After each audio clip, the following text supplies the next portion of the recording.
Laipni lūgt atpakaļ mūsu podkāstā Divi par futbolu. Es esmu Kristaps. Es esmu Knuts, un šodien mēs parunāsim vairāk par šīs nedēļas aizdītajām Champions League spēlēm un arī prognozēsim rezultātus nākamās nedēļas Champions League ceturtfināla atbildes mačiem. Un tad skatīsimies, kuri mači būs tādi interesantākie, un tad cerēsim par interesantiem rezultātiem mačiem. Un arī nedaudz par virslīgu, bet tā bija diezgan saspringta un intriģējoša. Jā. Tāpēc par to varbūt tīri par dažiem mačiem. Tad sāksim ar pirmo, kas bija šonadēļ mačs Champions League. Inters pārsteidzoši, manuprāt, uzvarēja Bayernu. Es to nebiju gaidījis. 2-1. Un šeit neviens to nebija gaidījis. Es biju novies 3-1 Bayern pārliecinoši uzvaru. Mačs notika Minhenē, Bayerna stadionā, tāpēc es arī gaidīju. Vēl tā. Tiešām, kad Bayerns vinēs reāli pārliecinošāk, kāds 2-0 varēja būt.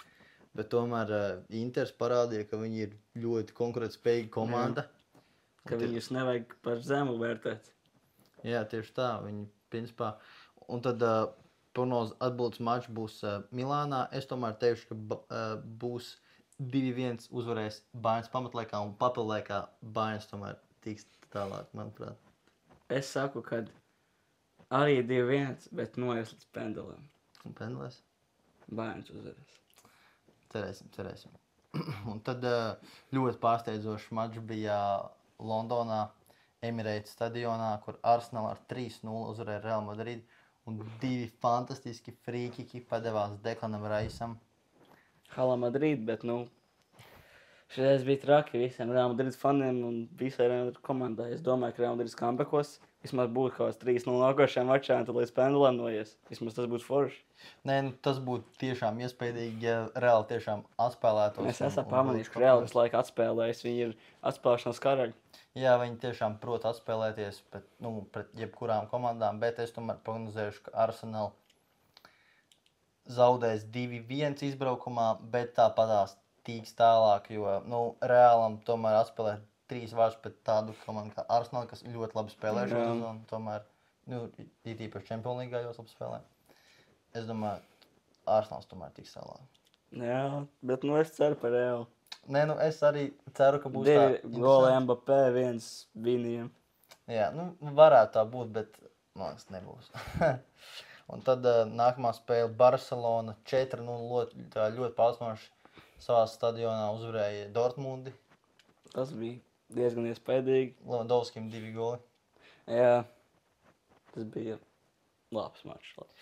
Manuprāt, Dortmunde varēja tomēr vairāk izspiest, vismaz kādu goliņu trāpīt arī, tāpēc, ka pārstāvēs skatījos no tiem 4 goliem, kādi vismaz 2 vai pat, man liekas, 3 bija vienkārši tīrie pēcbrukumi, kur Rafinha ar Jamalu vienkārši aizskrien, padod uz Lewandowski un iesit golu. Un tā kā, principā, ļoti neveiksmīgi Dortmundē. Bet, otrais es nedomāju, ka viņi atspēlēsies, bet, viņi pacīnīsies vairāk, mums kāds 1-0 Barcelonas labā. Es teikšu arī Barcelona tur vinēs kaut kāds 2-1 Dortmundē, es domāju, tā būtu. Un tad pēdējais 4. mačs bija Parīze. Pēc Aston Villa uzvarēja 3-1, bet pirmie ielaida vārtus. Tad jau es tā sabijos, man jau bija stresiņš, bet... Es biju priecīgs. Bet tomēr ļoti labi, ka Kvaratskhelia ieduēja un Mendešam perfekts gols. Bet Martīnes atnāca tādu haircutiem. Te bija tāds Argentīnas logo, lai atgādinātu jums, franču faniem, kad Argentīna ir labāka. Bet diemžēl šajā mačā, bet par laimi šajā mačā Parīzē izdevās perfekts sniegums, perfekta bumbas kontrola, daudz sitienu. Protams, jāatzīmē arī Martīnes, viņš daudzreiz arī ļoti labi glāba Aston Villu. Kā vienmēr. Jā, vienmēr viņš labi glāba, bet es domāju, ka izbraukumā Parīze tāpat vinēs kaut kāds, es teikšu, arī 3-1 arī izbraukumā. Es saku 3-0 Aston Villas labā. Labi, pieņemsim. Lai tā būtu. Un tad par tādiem virslīgas vairāk mačiem aizdītajiem bija ļoti cīņa mači Grobiņa pret Supernovu. Tas bija reāls mačs. Man likās reāli, kad Grobiņa uzvarēs, 1-0, bet bija 1-1.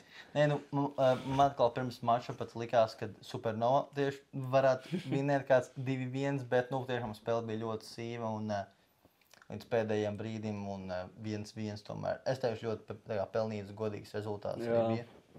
Un vēl bija ļoti pārsteidza mani spēle. Jelgava uzvarēja Daugavpili 4-1, lai gan Daugavpils savā laukumā vinēja gan Audu, gan FC Rīgu, ja nemaldos. Tiešām.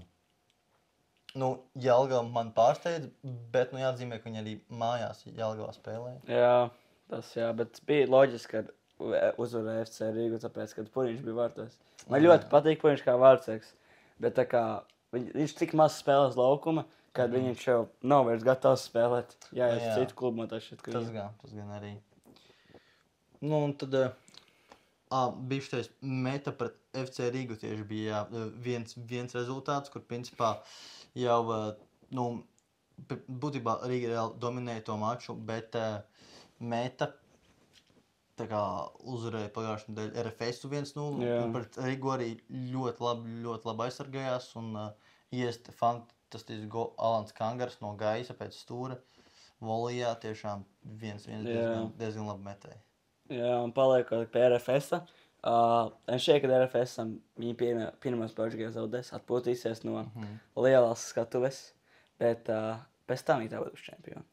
Nē, manuprāt, RFS, protams, ir favorīti šajā sezonā, jo viņam arī pagājušajā sezonā bija vienkārši izcila sezona, bet es cerēšu uz Audu, es ceru, ka viņi kaut ko parādīs nākamajos mačos, lai gan tā, ka viņiem bija Daugavpilī spēle, tiešām bija ļoti neveiksmīgs zaudējums, bet es cerēšu uz Audu, jo man ļoti simpatizē Jurģis Kalns kā treneris un visas viņas stratēģijas un tā tālāk, bet, protams, RFS ir favorīti un par viņiem nedrīkst aizmirst nevienu komandu, protams. Un runāju par RFS, man Balkas noteikti Šteiboru. Viņš nav bijis pat uz solīm pēdējos mačus. Un arī nākotnes līgā viņš nav bijis solī. Vai viņš beigs karjeru, vai vienkārši nespēlēs vispār.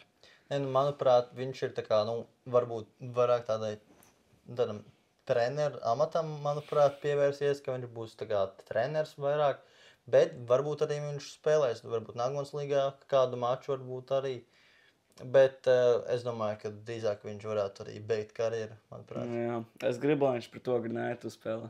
Mans mīļākais klubs Ogriņaita pret mīļāko spēlētāju Paulu Šteiboru. Tas būs ļoti interesanti. Es arī labprāt tiešām to redzētu. Jā, un runājot par Ogriņaitu, tad bija viņiem mačs pret Olēnu, kur Ogri dominēja 8-1. Ja mums bija par to vlogs, ja jūs neesat redzējuši, noteikti nosaties viņu. Viņš bija tieši pirms šitā video, pirms kaut kādas nedēļas. Jā, tiešām spēle bija, man ļoti patika, ka Ogri dominēja, tiešām 8-1 pret Olēnu, bet toreiz mīkšus arī par Ogri, tieši nākošais mačs. Tā kā viņiem būs jāmaksas svētdien, vai bija sestdien Ventspilī mačs, tā kā tiešām toreiz mīkšus par Ogri. Jā, kādos rezultāts? Es teikšu, Ogri turpinās uzvaras, es teikšu, 3-1 varētu būt tāds. Tāda sīva spēle, bet tomēr Ogrei es ceru, ka izdosies vinēt. Es domāju, ka Ogrei ielīs pirmos vārds 6. minūtē. Visu pirmo puslaiku nospēlēs 1-0. Un tad 3-1 vinnēs. Jā, tā kā mēs prognozējam vienā principā. Tā arī varētu būt. Labi, tad šodien nobeigsim podcastu. Jā, tas šodien arī būs. Tad visi tiekamies citos video. Lai skaties. Atā.